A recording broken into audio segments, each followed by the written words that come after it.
remaja lari mengikut kekasih. Satu ni apa cerita ni? Gadis dilarikan kekasih ke Lombok.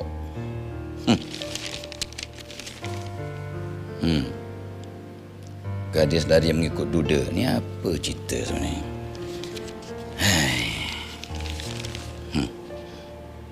Banyaknya lari rumah ni.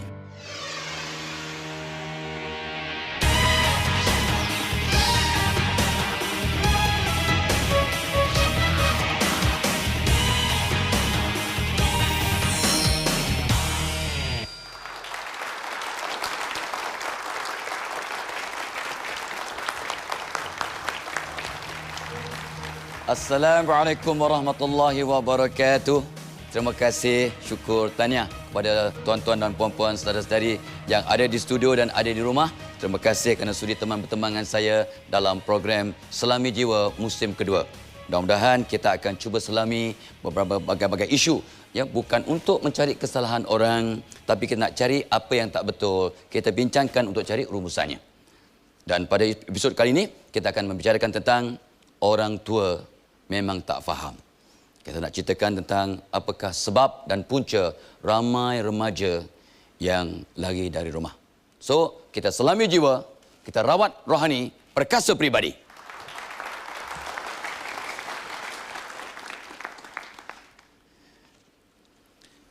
Fenomena lari dari rumah ni makin serius. Ya, pada tahun 2010, 379 remaja yang lari dari rumah.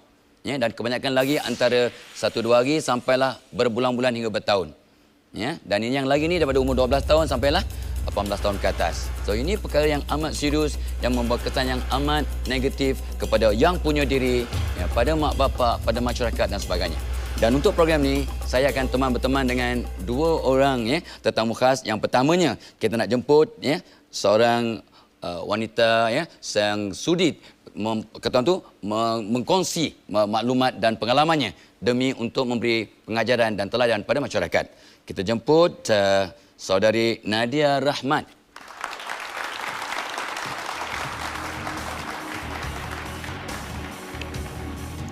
Sila. Nadia, alhamdulillah, terima kasih, ya. Terima kasih dan tahniahnya sebab tak ramai orang yang sudi berkongsi pengalaman semata-mata nak mendidik masyarakat, ya. Dan Nadia datang dari mana sebenarnya? Daripada Johor Bahru. Johor Bahru, orang JB. Oh, ini orang Legoland ni dekat ni, ya. So, dengar kabar lah, ini sebab, ya, nak berkongsi maklumat dan pengalaman. Dikabarkan Nadia pernah, ya, lari dari rumah, ya. Kalau boleh ceritakan sikit apa punca Nadia lari dari rumah dulu? Punca lari daripada rumah sebab tekanan dan hidup jiwa remaja lah, inginkan kebebasan. Kali pertama lari rumah tu berapa umur Nadia? Dalam 15 tahun. Form 3 lah. Tingkatan 3. Tingkatan 3. Nadia anak ketiga dari 5 adik-beradik. Ya, saya. Muka mak, muka ayah? Dua-dua. Dua dia, ya. So kadang-kadang tekanan daripada mak ke tekanan daripada ayah menyebabkan yang Nadia lari dari rumah tu? Biasa mak lah sebab mak yang banyak cakap. Ya, banyak cakap. Macam mengongkong lah. Tapi bila kita dah besar, bagi saya baru faham. Bila dah lagi tu, paling kejap lagi berapa hari, ya? Paling kejap 1 hari je. 1 hari. Paling lama? Paling lama dalam 1 tahun ada. Mak? Sebab setahun? Itu sebab gaduh lah, konflik kan dengan family. So kita merajuk bawa diri lah, orang kata. Hati ni keras sebab tak tahulah. You remaja lah, ya. Ya, masa tu. So titik perubahan yang menyebabkan Nadia balik ke rumah tu? Titik permulaan bila dah sedar diri kita macam bila yalah orang selalu bagi nasihat, setiap ibu bapa tak semestinya marah tu bencikan kita, tapi sayang. Baik, di samping Nadia ni, para penonton yang saya muliakan di studio dan juga di rumah, kita juga, ya, dapat khidmat dan juga kata orang tu ihsan daripada seorang manusia hebat yang banyak membantu, ya, untuk mengembalikan, untuk mencari, ya, untuk membawa pulang terutamanya gadis-gadis yang lagi daripada Malaysia ke luar negara sebab berbagai-bagai faktor. Kita persilakan, ya, yang berbahagia Datuk Aziz Abdul Rahim, Presiden Kelab Putera 1 Malaysia. Tok, silakan Tok.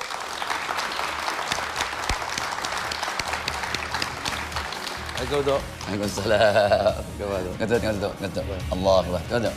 Comel. Ngetuk. Aduhai. So, ialah dalam banyak-banyak kerja, banyak tanggungjawab, banyak peranan yang Datuk boleh mainkan ya. Kenapalah Datuk terpanggil untuk membantu ya mengembalikan terutamanya gadis-gadis lah yang dilarikan ke luar negara ni balik ke pangkuan keluarga. Apa yang mendorong Datuk sebenarnya? Di antara tanggungjawab dan kesian. Dia ada dua. Banyak mana tu? Kesian tu. Banyak kesian ni. Bila mak dan ayah datang ke jabat saya merayu dan nyatakan bahawa mereka dah kesal, tersilap apabila mereka mendapati anak bercinta dengan orang luar, khususnya Indonesia, dalam sebuah peladangan dan sebagainya. Jadi itulah mereka merayu. Mula-mula saya kesian tu. Dah lama-lama saya nak menyampah. Betul lah. Sebab dah banyak sangat. Yalah betul lah. Dah macam dah tak ada kerja lain saya nak kena buat kan. Itu dia. Kadang tu sebabnya terima kasihlah kepada pihak Astro Datuk jemput saya hari ni untuk kita berkongsi sedikit sebanyak pengalaman, di antara pengalaman dengan apakah harus langkah-langkah pencegahan. Saya mula ni daripada tahun 2008. Oi lama dah. 2008 sampai sekarang lah. Bulan puasa baru ni, dekat-dekat raya pula. Tolonglah Datuk. Datuk dapat pahala banyak untuk menyatukan keluarga. Allah. Kami dah berpisah lama. Buatlah Datuk bulan puasa ni. Pergilah ke sana dan sebagainya. Sampai dah pegawai-pegawai saya ni dah kena masuk X-ray machine dah. Di hospital, bukan di airport. Aduh. Sebab dia syak, kenapa orang ni selalu datang? Kita nak cakap dengan dia tak boleh. Oh, kita datang nak menyelamat. You siapa nak selamat kan? Betul. Jadi kita datang sebagai turis tapi dia nampak terlalu kerap datang. Sangat. Bawa naik kereta ambulans pergi ke hospital, tak sakit ni. Pasal apa dia nak X-ray dan perut, ada dadah ke apa ke. Dia punya syak wasangka lah.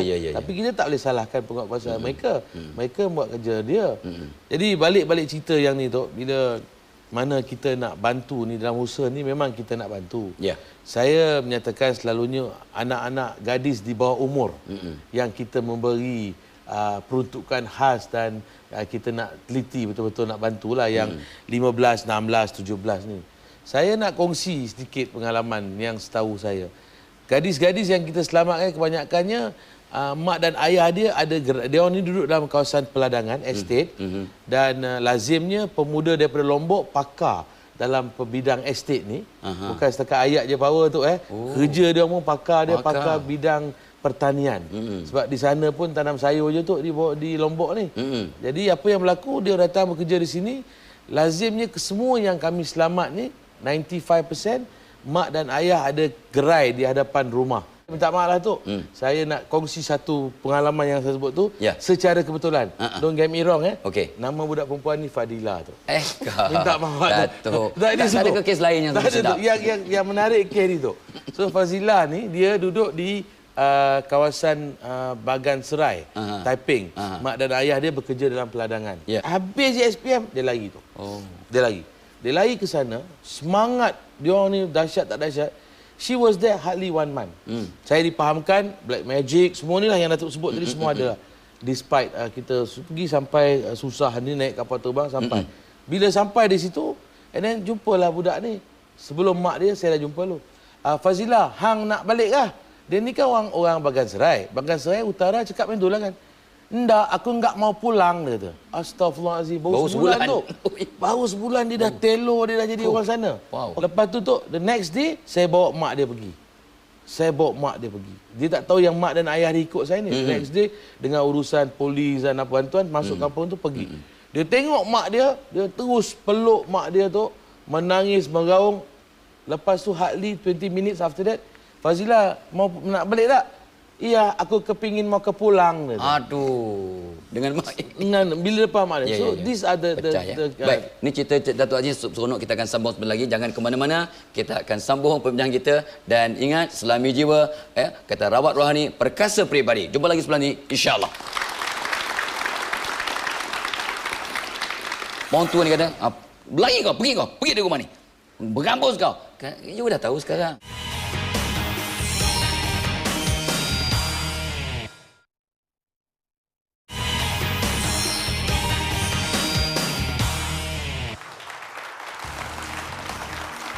Terima kasih. Terima kasih ya kerana masih sudi teman-teman dengan kami dalam Selami Jiwa musim kedua ni, dan kita bincangkan tentang orang tua memang tak faham isu berkaitan dengan anak-anak gadis ya kebanyakannya yang lari daripada rumah. Baik, dalam konteks yang Datuk Aziz sebut tadi ya, peristiwa dan sebab-sebab punca-punca anak lari dan sebagainya. Jadi apa saranan Datuk lah yang untuk mak bapak yang di luar sana yang mungkin anak-anak mereka ada kecenderungan atau potensi untuk lari rumah? Hari ini mak dan ayah kena bercakap, tapi dengar dia dulu. You have to listen to them, dengar dia, then kita bagi pandangan. Dan pandangan-pandangan kita secara istiqamah. We have to consistent, Datuk. Dia tak boleh hari ini bercakap, lepas 6 bulan, expect your daughter or your son to be perfect. Dia consistent, every day mengingatkan dia. Dia sama lah seperti kata orang Cina ya, peribahasa ni kata apa, kita ada 2 telinga, ada 1 mulut. So kena banyak mendengar orang bercakap. Itu kata Datuk Aziz. Apa kata seorang remaja ya, you ya, Nadia Rahmat mewakili remaja, apa nasihat you, pandangan you dengan pengalaman you lepas kepada mereka di luar sana remaja yang mungkin ada kecenderungan ataupun teringin, terfikir nak lari ikut boyfriend ke ataupun merajuk ke kecil hati. Kadang mak orang tua ni kata, berlari kau, pergi dari rumah ni. Berambus kau. You dah tahu sekarang. Dah tahu. Marah orang tua, macam berlakon pula kita. Marah orang tua ni bukan sebab benci, sebab sayang. So apa nasihat Nadia sebagai anak remaja? Bagi saya untuk nasihat remaja kat luar, jangan ambil serius terhadap perkara yang ambil serius terhadap perkara yang ibu bapa bagi nasihat dekat kita lah. Walaupun dia cakap pergi kau, lari kau ke apa ke, kita jangan ambil hati sangat sebab dia pun merasa kecil hati dengan kesalahan apa yang kita lakukan juga. So kita tak boleh membuat keputusan terburu-buru. Terima kasih, good. Sebelum Datuk sambung lagi, mungkin ada di kalangan audien ni yang dalam studio ni sebab mereka telah sama-sama meraihkan kita raihkan mereka pula. Kok ada soalan daripada ya para penonton dalam studio untuk bertanya pada Datuk, pada Nadia atau pada saya, silakan. Silakan. Nama saya Puan Sania Yusof, orang panggil saya Mak Yang ya. Nadia, Mak Yang. Saya nak tanya satu soalan pada anak Nadia. Masa lari daripada rumah tu tak terfikir ke perasaan ibu bapa Nadia? Untuk ibu bapa kita bukan tak fikir, tapi sebab mungkin tercabar. Masa tu ya. Masa itulah. Masa dululah saya rasa tercabar, so saya keluar rumah lah dengan ambil tindakan yang terburu-buru dan memang membawa padah lah kalau kita sebab doa ibu bapa kan, walaupun dia kata walaupun sekadar berkata untuk kita kau tak akan selamat kat luar, tapi memang betul. Apa yang saya alami semuanya memang betul, tapi dengan berkat Tuhan saya dibukakan hati balik untuk buka pintu untuk balik kepada pangkuan keluarga saya. Alhamdulillah keluarga saya pun terima saya. Itulah memanglah masa budak-budak. Alah ni Kak Yang pun dulu masa budak-budak sama juga. Tak ya? Oh, nampak macam degil. Tadi tu remaja purba. Ya, ni remaja yang betul-betul remaja kok ada soalan. Ya, silakan. Assalamualaikum, saya Khairia. Khairia? Ya, Khairia dari UIA. Saya nak tanya kepada Datuk Aziz, pengalaman yang paling sukar yang pernah Datuk Aziz alami semasa membawa kembali anak-anak remaja kepada pangkuan keluarga. Bila saya pergi ke sana, satu lori penuh dengan orang kejar saya. Amboi. Saya dah bawa balik dah keluar dah ni, dia orang kejar. Naik lori tu macam cerita Hindustan. Penuh di belakang lori dengan kayu, mereka kejar kereta saya. Dia marah, macam mana saya boleh datang, masuk kampung dia, bawa keluar gadis tersebut. Secara curi-curi lah, tapi ada bantuan daripada pihak berkuasa sana lah. Dia orang tak pakai uniform, tapi still, waktu itu saya agak curiga, tapi tak apalah, mak saya dah didik saya. Dia kata ayat kursi je baca, siang malam. Jadi Alhamdulillah, dengan ayat kursi tu, maknanya kita usaha juga, sampai satu sempang, ada sebuah petrokar dah sampai dan selamatkanlah. Jadi bukan mudah. Itulah ikut kajian pun kita buat kajian bahawa di antara punca-punca ya, di antara punca gadis-gadis lagi ni ya, satulah kena marah ya oleh mak, mengajuk, dihalau, lepas tu dipujuk oleh kekasih ya, lepas tu itulah kekasih ayat power tu. Kekasih ayat power. Ayat power tu. Lagi pula importednya, lagi power tu. Imported punya ayat ya. Lepas tu kadang disebabkan oleh itulah ya, mak bapak tak mendengar suasana mak bapak bergaduh ya, bergaduh dengan adik-beradik ya. Tapi yang penting itulah sebab mak bapak kadang terlampau sibuk gamaknya ataupun tidak mempamerkan kasih sayang ataupun suasana rumah tangga yang tidak harmonis, mak bapak sendiri pun bergaduh dan sebagainya, menyebabkan kadang anak-anak terpinggir dan juga kadang terdorong untuk lari dari rumah. Now, apa nasihat Datuk Seri pada mereka gadis-gadis ni yang untuk mengelakkan mungkin dah sekarang dah kata untuk berapat-rapat dengan sama ada orang tempatan ataupun orang luar negara yang mungkin akan membawa lagi daripada rumah tu. Balik pada asal akidah kita. Jadilah anak yang soleh dan soleha. Itu pertama tu. Itu tidak ada negotiation tu. Selain pada itu kita mestilah mengikut institusi keluarga. Kadang-kadang tu kita nak tekan mak ayah pun kesian. Zaman sekarang ni mak ayah kerja tu. Zaman dulu mak ayah tak kerja, ayah kerja, mak duduk kat rumah. Jadi mak ayah balik dengan tension, dengan segi kerja dan sebagainya. Bila anak kita buat hal, kita tak terfikir untuk menasihat atau bermusyawarah. Terus tembak. Shoot them down.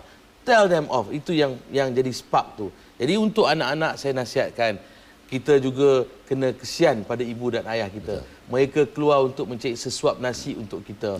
Untuk bekerja siang malam cari rezeki. Jadi dia orang balik tu, kita sebagai anak ni tu, kitalah yang harus sikap bertoleransi. Kitalah yang patut banyak memberi daripada menerima daripada ibu dan ayah. Sebab mereka dah korban segala-galanya untuk kita, Datuk. So if you keluar lagi tu, menyusahkan lagi hati sanubari. Ini yang kadang-kadang orang muda tak ingat ya, menyusahkan diri, memerlukan keluarga, menyusahkan masyarakat, polis kena dan termasuk Datuk Aziz ya, Presiden Satu Putera Tun Malaysia ni. Dan jangan ke mana-mana. Kita akan sambung lagi perbincangan kita ni untuk segmen yang ketiga. So kita masih akan selami jiwa, rawat rohani, perkasa peribadi. Jumpa lagi selepas ini insya-Allah. Dia tiga benda. Dengar, lihat, masalah tu selesai.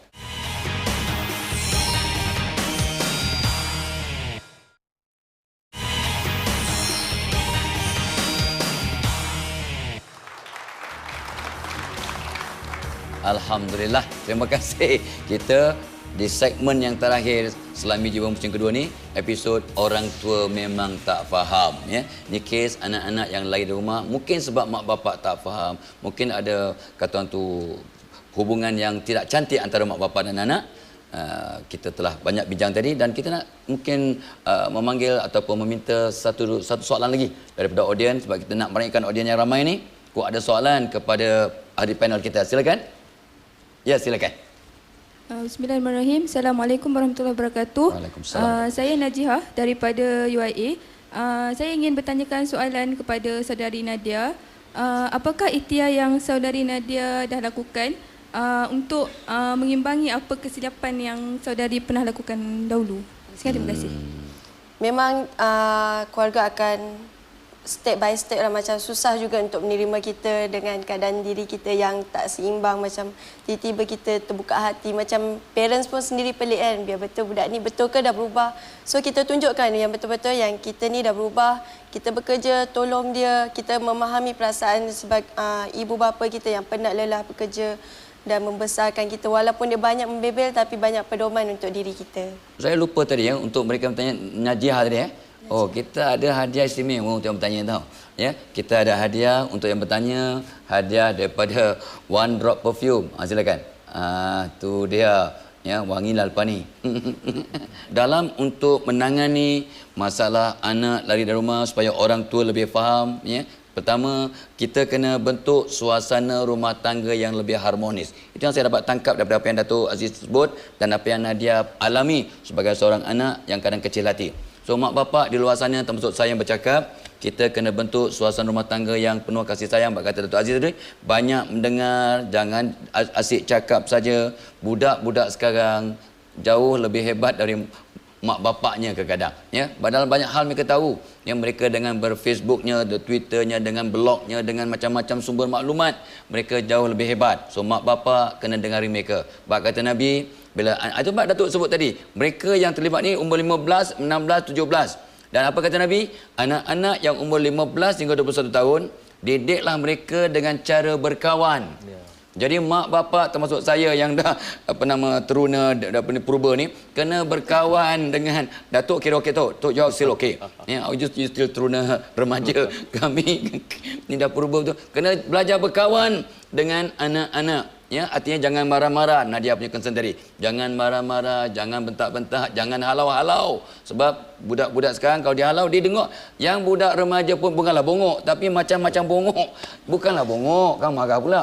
Yang betul. Pergi kau, bergambus kau. Mana ada mak bapak nak halau anaknya. Tapi masa tu terkeluar lah perkataan bergambus. Ya? Dia acah. Dia acah je. Dalam drama pun ada. Ya, so relax lah. Nak selami jiwa anak muda ni tu, dia tak payah banyak cakap tu. Itu dia. Dengar, lihat, selesai. Wow.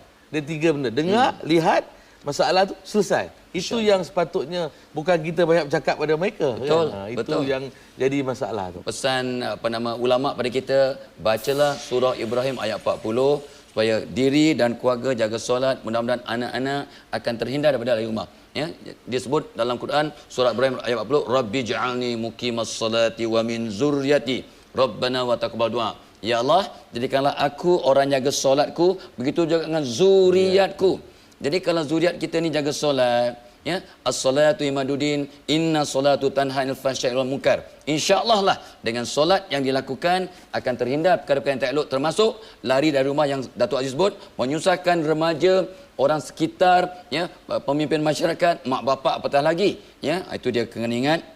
Tapi yang penting juga yang saya cuplik daripada pertanyaan daripada audien, juga rumusan daripada Nadia dan Datuk Aziz sebut, mak bapak kena mempamerkan juga teladan yang terbaik. Mak bapak kena tunjuk, cakap semua bikin. Bak kata Datuk tadi, jangan banyak cakap. Ya, dengar, lihat dan mudah-mudahan banyak benda selesai dengan tindakan-tindakan sepertinya. Dan kita ucapkan terima kasih lah. Terima kasih pada semua pihak. Semua orang yang datang ni syukur ya untuk menjayakan program ini. Tapi yang penting bila kita bincang satu isu, ya, kita bukan saya sebut lagi, jangan kita tak nak cari salah orang, salah remaja, salah mak bapak. No kita kelemahan. nak cari kekuatan yang ada, kita memperkasakan. Nobody is perfect. Tidak ada orang yang sempurna. Jadi kita nak cari apa tak betul, kita betulkan dan kita perkukuhkan. Ya, terima kasih pada audien yang ada dalam studio. Terima kasih pada penonton di rumah. Ya, dan kita sebenarnya ada 2 perkara yang kita kena buat. Pertamanya, kita nak minta Datuk autograf. Okay. Datuk dah hati sekarang tu. Datuk autograf tu. Thank you, sir. Yes, sir.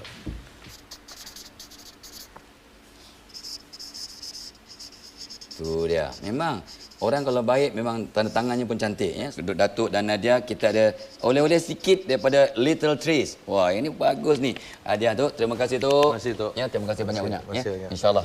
Ya, jumpa lagi. Terima kasih. Ya. So, Nadia, ini pun ada sedikit oleh-oleh daripada Little Trees untuk Nadia balik ya, wangikan diri, wangikan keluarga dan jadi anak yang mewangikan suasana rumah tangga. Baik. So, adik-adik, anak-anak, para penonton yang ada di studio dan di rumah, ya, kita berterima kasih dan bersyukur sebab inilah program yang mudah-mudahan akan menggerakkan diri kita untuk selami jiwa, ya, merawat rohani, memperkasa peribadi agar jadi orang yang berguna untuk keluarga, untuk diri, untuk keluarga, untuk masyarakat, untuk agama. So jumpa lagi dalam episod yang akan datang. Wabillahi taufiq wal hidayah. Wassalamualaikum warahmatullahi wabarakatuh.